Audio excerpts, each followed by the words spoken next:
The Fox City Score Chapter and WHBY are pleased to bring you BizTalk. Join Pat Lowney and Terry Pinch as they talk to entrepreneurs and professionals who share their experiences, from starting to sustaining growth. Learn the skills needed for your business to be successful and get interactive by calling 281-1150. If you missed anything, you can catch the BizTalk podcast at BizTalkWithScore.com. And now, from the Myron Construction Studio, it's BizTalk on WHBY.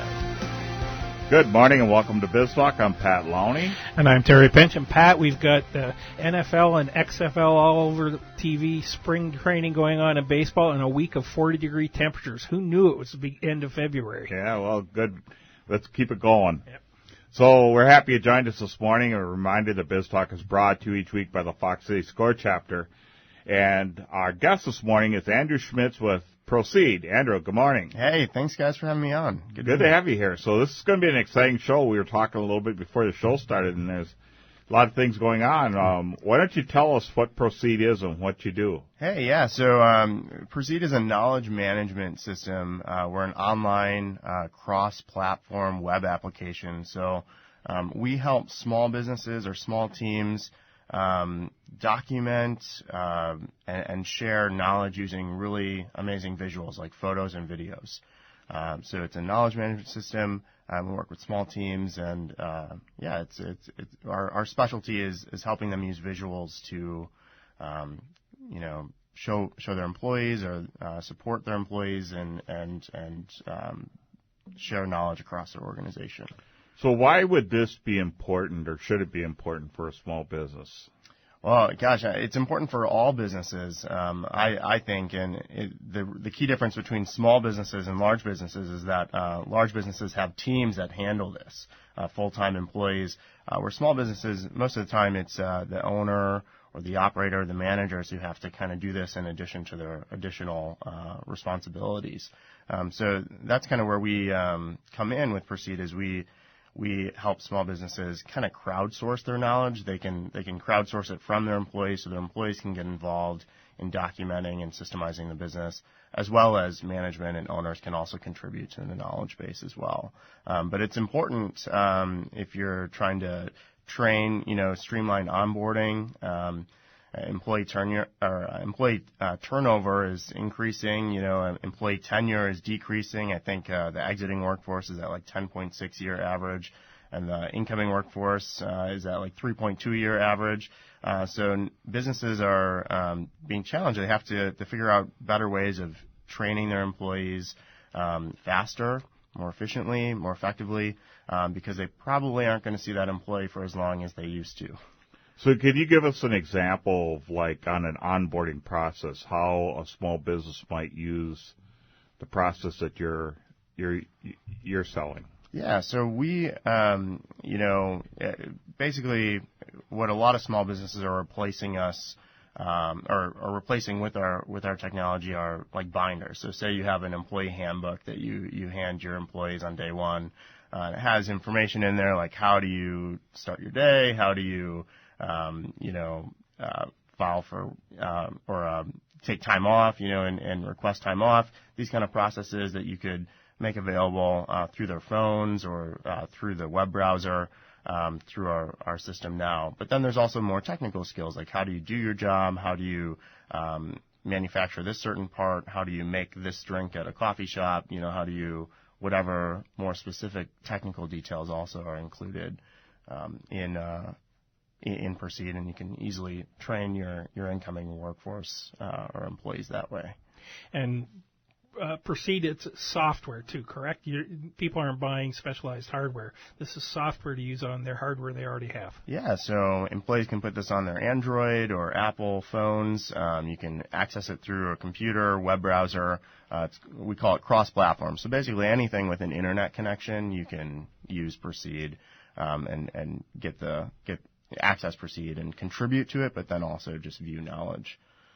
So how do people gather the information then? Are they typing something in, or are they using something they've already done, taking pictures of it? What are they doing to get the information? Yeah, so if you're using the mobile experience, it's and that's actually one of the things we really focused in on is how can we get people to how can we lower the barrier to entry, right? If you're going to use some kind of learning management system that is built more for enterprise, there's a lot more barriers to getting your knowledge up into the system, and a lot of companies have full-time people that just do that. So we try to simplify this. It's something I frequently say is if you can post on Facebook, like here's a photo of what you did this weekend and some text, you can post and Proceed. So we kind of borrow a lot of the same mechanisms that popular social media platforms use, except for business knowledge management.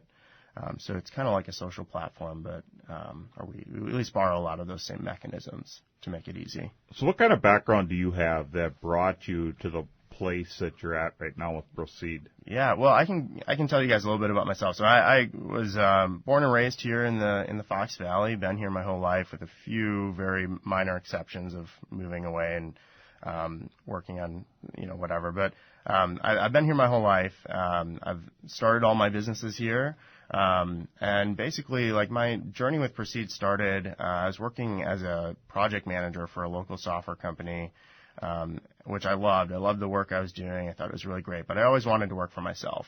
And so I realized some of the businesses that I was kind of already started or had been in the past weren't what I wanted to do full time. So I said, okay, well, I should probably start a side hustle or something, and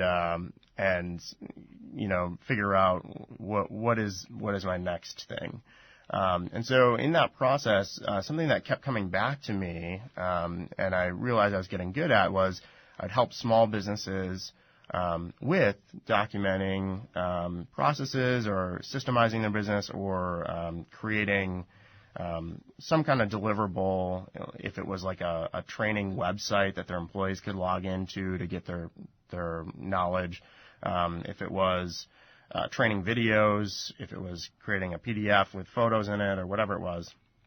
But I would do this with small businesses as a side hustle. So I was working full time, and then I was doing this on the side. And I realized a few observations that I didn't like about my model while working with these small businesses. And one of them was that there was my pricing was maybe a little too high for small businesses, but it was fair for me. I mean, I needed certain equipment to come in and do this, and it took a lot of time. Sometimes I'd have to take off of work to go do this. So the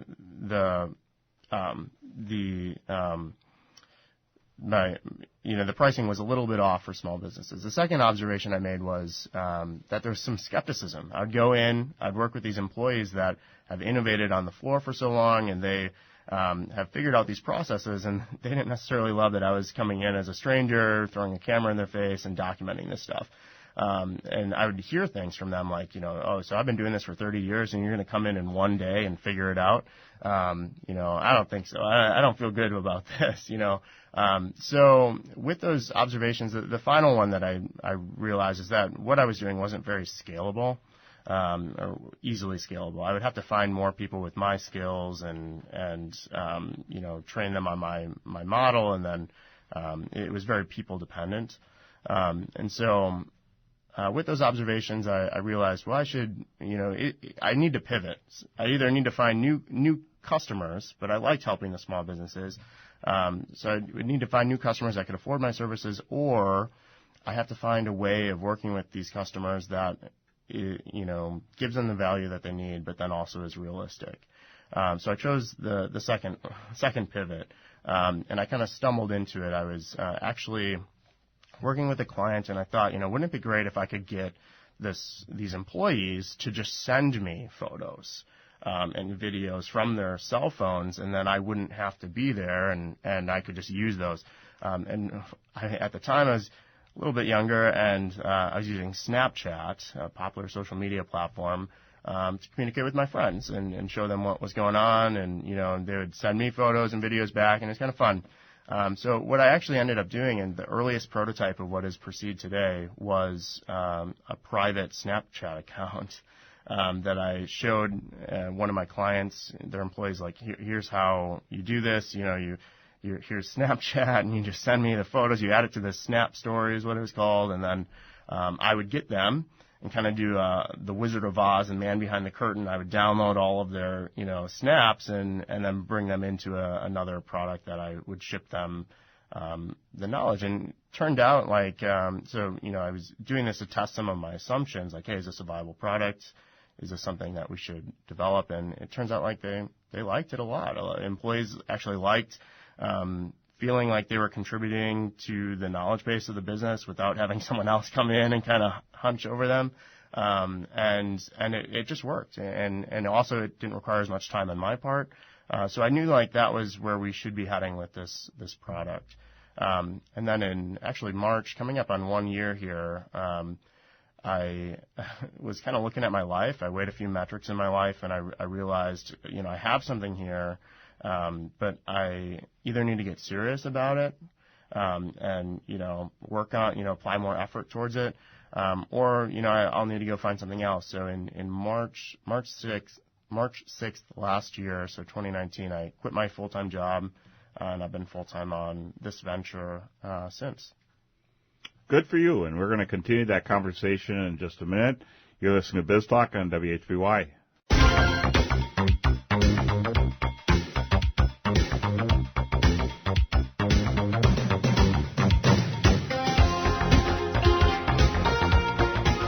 Welcome back. We're glad you joined us this morning. Our guest is Andrew Schmitz with Proceed, and we're going to get back to Andrew in a minute, but first I'd like to tell you a little bit about the Fox City SCORE chapter.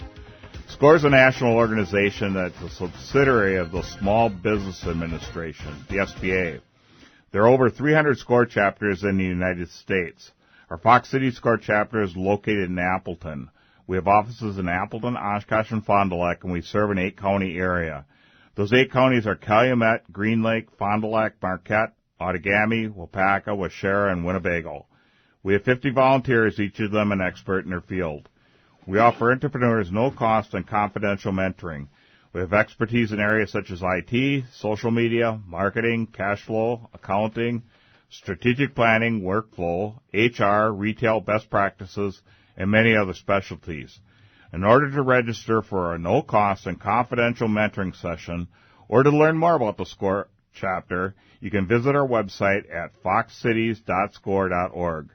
You can learn more about how the SCORE chapter can assist you with starting and or growing your business. When visiting our website at foxcities.score.org, you can complete an online application for a no-cost confidential mentoring session. Simply complete the online form and submit it to SCORE. Within a few days, the SCORE mentor will be contacting you to set up a meeting.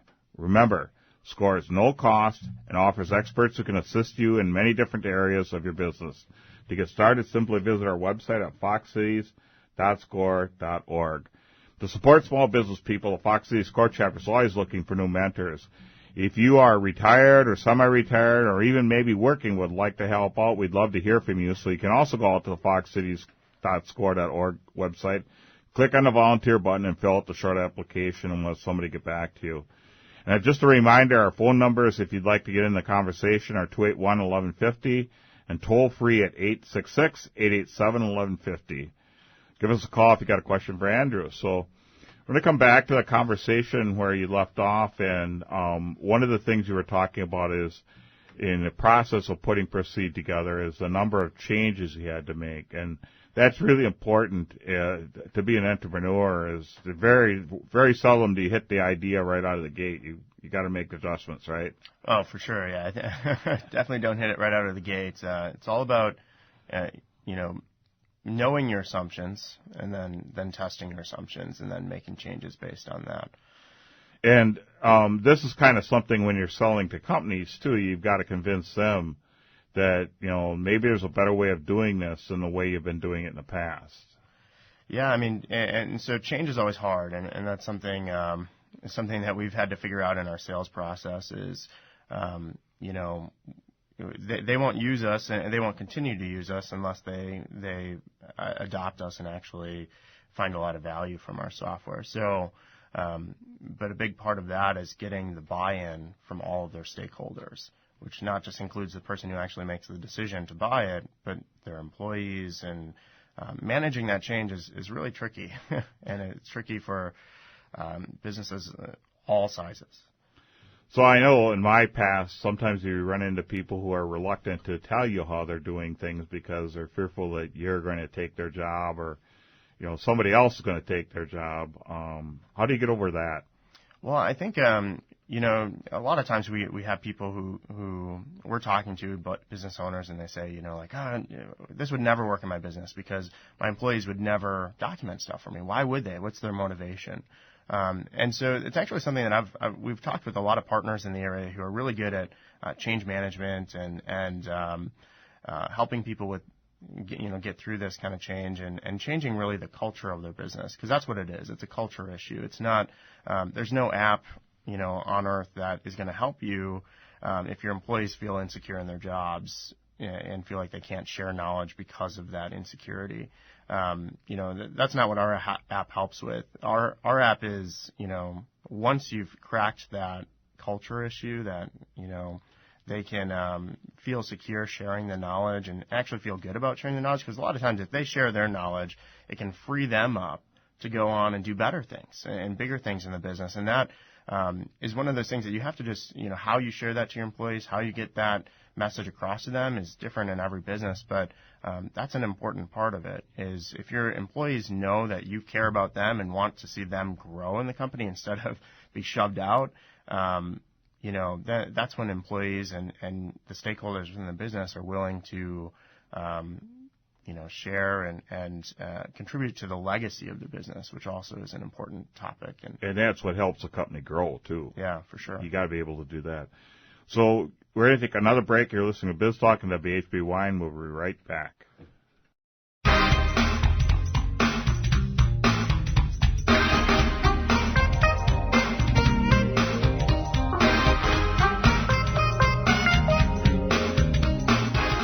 Welcome back to BizTalk. I'm Pat Lowney, and I'm here with Terry Pinch, and we're talking to Andrew Schmitz from Proceed. And before we get back to Andrew, Terry, you've got a couple things you want to talk about.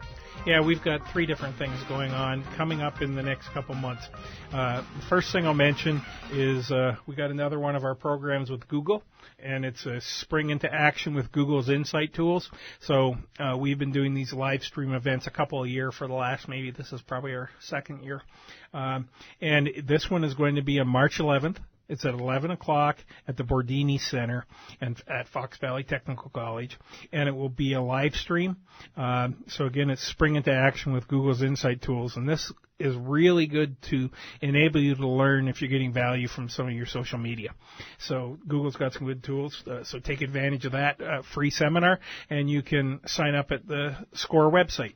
The next one I'll mention is April 20th, and this is a Monday, but it's a program that is new to SCORE. It's one we're doing in connection with or in partnership with the Veterans Business Outlook Center, and it is Boots to Business Reboot. And it is a one-day seminar for veterans to go through and understand how you go through a startup, the things you need to think about, the things you need to do.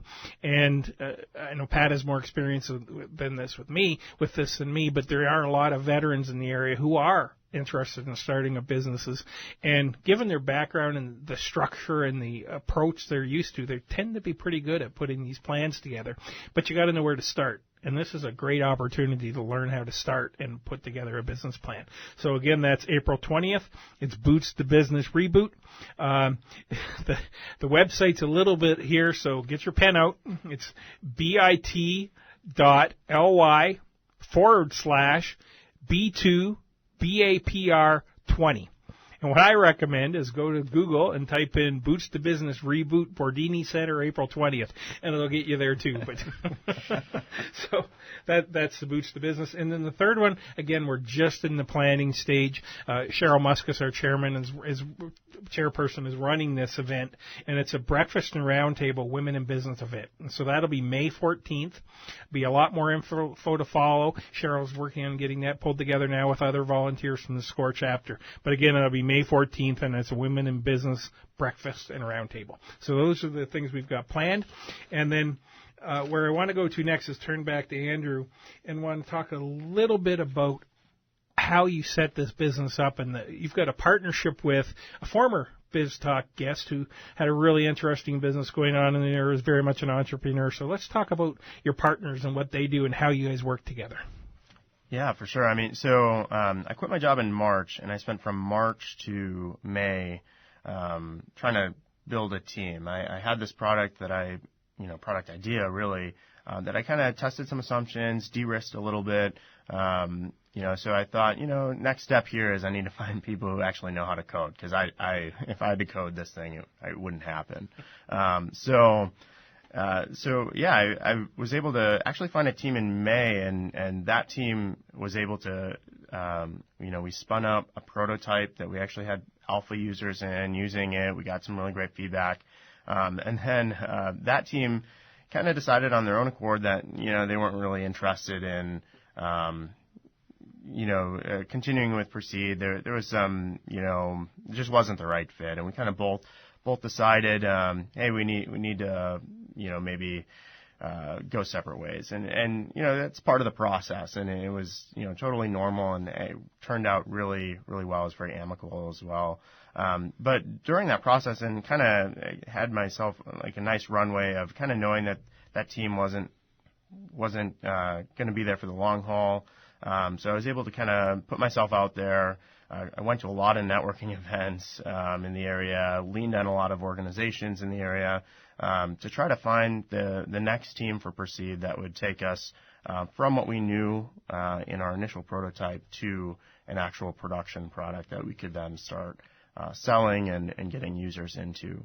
And so during the summer, I presented at 1 Million Cups, which is a really awesome opportunity for entrepreneurs in the area to present about their business. Very low risk presentation, right? Like you're not pitching to investors, you're not even pitching to customers. You're just talking about your journey as an entrepreneur and your business. And then the last question is always, so you kind of present for like 10 minutes, and then you do some questions from the crowd. And the last question is always, what can the community do for you? So that's 1 Million Cups. And so I presented in, I think, June or July of last year. And my now business partner, but Mike Harper, was actually at that presentation. And we got talking, had some follow-up, some coffee meetings after that. And, he actually kind of turned into a good mentor for me. He was really helpful with figuring out, how do you start a software company in Appleton, Wisconsin? What are your challenges here? What are your challenges, anywhere, but, just with the software company in general, how does this work? And so I was actually really lucky that when I was looking for partners or the next dev team for Proceed, and really not dev team, really a business partners, people that wanted to get involved in a lot more than just developing the product, but developing the business. Mike, him and I, talked about it, and it worked out. I mean, he's now part of the team. And Mike was able to use his network as well, and we found our third partner, Darren Kotnick. So Mike Harper and Darren Kotnick are now partners of Proceed, and we spent the fall and winter developing an actual production run, and we actually just released to our early adopters a couple weeks ago. So we're moving full speed, but that's kind of like the partnership journey that we've had. But I think back frequently on, if I wouldn't have presented at 1 Million Cups, or if Mike wouldn't have been able to go to that 1 Million Cups that day, where would I be today? But it's all about putting yourself out there, and showing up to networking stuff, reaching out to organizations like SCORE. SCORE has been a big help. Cheryl Muskus is actually my SCORE mentor, and she's been awesome, an awesome connector, but also a lot of great business acumen that I've been able to gain for free from her, which is awesome. So I know when I mentor people through SCORE, one of the things that there's always a high resistance to is taking partners on, in almost any way, at least initially. How did you overcome that yourself? Well, so I've done other business ventures where I've entertained partners. With this, I mean, it was necessary. I mean, either I needed to raise a ton of money so I could pay a dev company to develop this, which wasn't going to happen, or I needed to make the business attractive enough to someone who has the development skills to join on as an equity partner. Those were at least the two paths that I saw. And maybe there's more paths, and other people could come up with those paths as well. But those were the two that I saw, and I was really interested in working with dev partners who were invested with equity, so for me it was just kind of a natural, like, okay, this is the way I have to move. Now, finding the right partner is like a lesson I learned last year. You have to. It's very much similar to a marriage, right? You see this person and you work with these people. I mean, for us, 7 days a week, many hours every week. If I can't like you as a person, like, it's probably not going to work out. But you hold each other accountable. I mean, it's very much a very serious relationship that you have, and with Mike, I kicked it off right away with him. It was I could tell he had a lot to offer. And same thing with Darren. I mean, they both are highly skilled software developers that have been developing software for longer than I've been alive. So they had a lot of technical skills, but also just their interest in getting involved in the business and developing the business was really attractive to me. And that's something I learned from this last year is, when you're a business partner in a startup, you can't just be good at that one little thing. You have to be interested in the business as a whole, and you have to want to help develop the business in all aspects. So that was my partner experience this last year. One of the things that we hear from a lot of new people who come into SCORE is they want to understand social media, they want to understand how they do marketing. But we had a great conversation with you before the show where you talked about what was important. Could you talk to us a little bit about digital marketing and how you use it and what's more important, networking or digital marketing? Yeah, for sure. I mean, so I'm not a digital marketing expert by any means. There are a lot of experts in the area, actually, that I lean on a lot. But one of the things I will say just from a startup that is self-funded right now, so bootstrapped right now, we don't have the money that it takes to really see a lot of success from, at least in my opinion. And feel free to call in if you disagree, but it takes a lot of money to see a lot of instant results on social media and a lot of effort that I just don't have right now. I'm working on product with the team, and we're working on trying to find partners or early adopters and all this kind of stuff. So some of the all of our early adopters came from boots on the ground effort. Showing up to networking events, following up with people when they say something to you or it seems like they have something that they can offer you or an introduction that they can make. It was very much, and it still is today, and it will be, for as long as at least I can see, going out there and building these partnerships with local businesses, but through a boots on the ground approach. So I am now an organizer of 1 Million Cups, so I go to 1 Million Cups every week, and I meet a lot of great people through that. There's several other networking opportunities and tools that I use to just meet people. I think that's a really important thing. But I will say we do a lot of digital marketing as well. I think you have to do everything, right? Or at least you have to find a way of balancing all of this. That's a great word. Because I think especially with digital marketing and SEO and that kind of stuff, it's all about momentum, right? Like you build up momentum as you go, and then eventually, like, you'll see the result. So if we weren't doing that, I worry about, okay, when we really need to step on the gas in 12 months, and it has to become less of a boots on the ground operation and more of a digital marketing plan. We have to have that momentum already. And one of the messages I know I say, and I know Pat does too, but when you're talking to clients when they come in, is you can't just take one approach.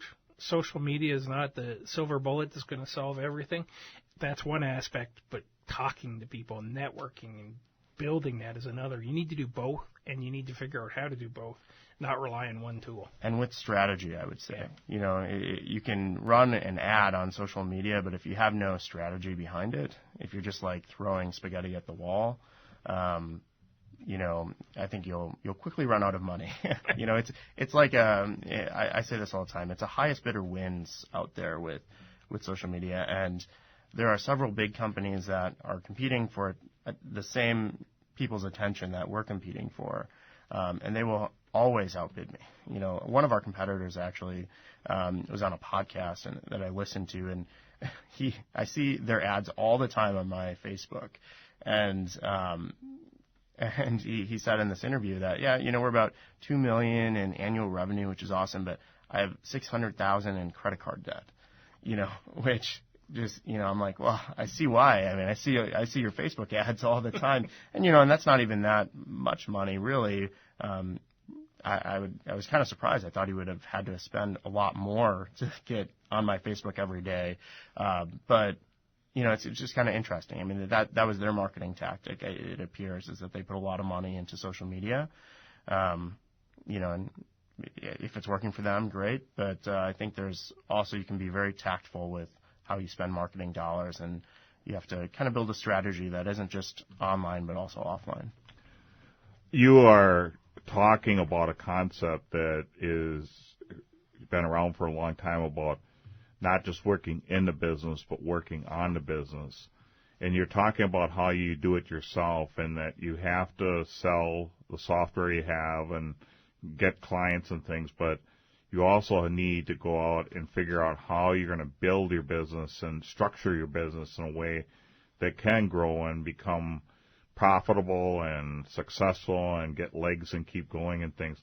That's pretty much what you're approaching other businesses with too. Is the same concept of saying what you've been doing is working for you and things like that, but there might be a better way to do it, and I've got that better way, and I can help you grow in a way that's not going to be cost prohibitive and really help you grow efficiently, right?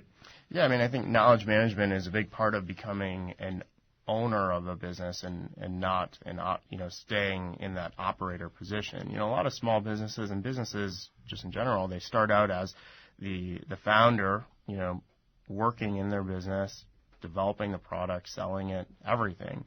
But then either you have to be okay with that, and do that for the rest of your life, which many people are, and that's totally cool. As long as they built a business around a lifestyle that they want to have, awesome. But then there's this kind of interesting part of transitioning from, as your business scales, from an operator to an owner, that then you have to start thinking of, okay, well, how can I streamline and make more efficient this knowledge management piece, and there's a ton of other things. How do you outsource certain tasks, because most business owners don't go into business to do taxes, right? Like they go into business because they want to do whatever they're doing, and then they pay someone else to do their taxes. That's the same kind of thing with knowledge management. You want to either hire someone to be your trainer, or you could look at using a system like ours for a subscription every year that streamlines your knowledge management and allows you to train better, allows your employees to have knowledge when they need it. So on-demand knowledge is something that people get from Proceed, is that they can just search something if they're looking for something, or search something when something happens. Some of the best knowledge that people put into knowledge management systems are things that don't happen every day. So it's not the stuff that you're onboarding your employees with, but the stuff that might happen once every 10 years. One story that I'll quickly tell about knowledge management, and it also kind of goes along with what you were saying about becoming from an operator to an owner. But I was talking with a business owner locally here in a manufacturing company, a one-shop manufacturing firm. And this was kind of early in my research, but we're talking about, like, what is something that keeps you up at night about, like, knowledge management and employees and having the right knowledge and all that kind of stuff. And they said, okay, why don't you come to the floor with me? So he took me down to the floor of the business, and we're looking at this kind of older looking machine. And he said, Andrew, this is a really important machine to my business. It provides a very specific deliverable to several of my customers. What's cool about this machine is not what it does, but that there are only two in the world. This one and somewhere else there's another one. So there's no training manual on this machine.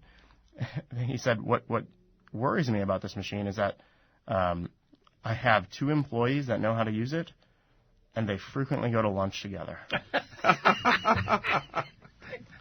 He said, I don't know what I would do if someday they didn't show up or whatever. I don't know what I would do. I can't run the machine myself. So he's thinking, how can I set the business up for success? And I need to get that machine and how to operate it and how to run certain production runs for certain customers documented so that the business can be okay when employees retire or move on to better, opportunity. So that's just like kind of a knowledge management story that I like to reflect on. But that's like a prime example of someone who should be using some kind of knowledge management system, and to kind of set themselves up for the future. Great point. So we're going to take one more break, and we'll be right back.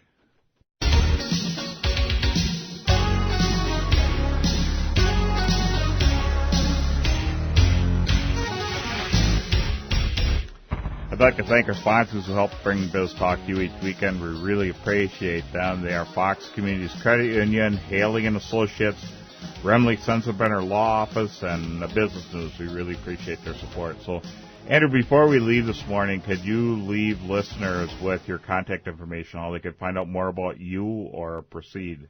Yeah, absolutely. I mean, we're on all the social media giants.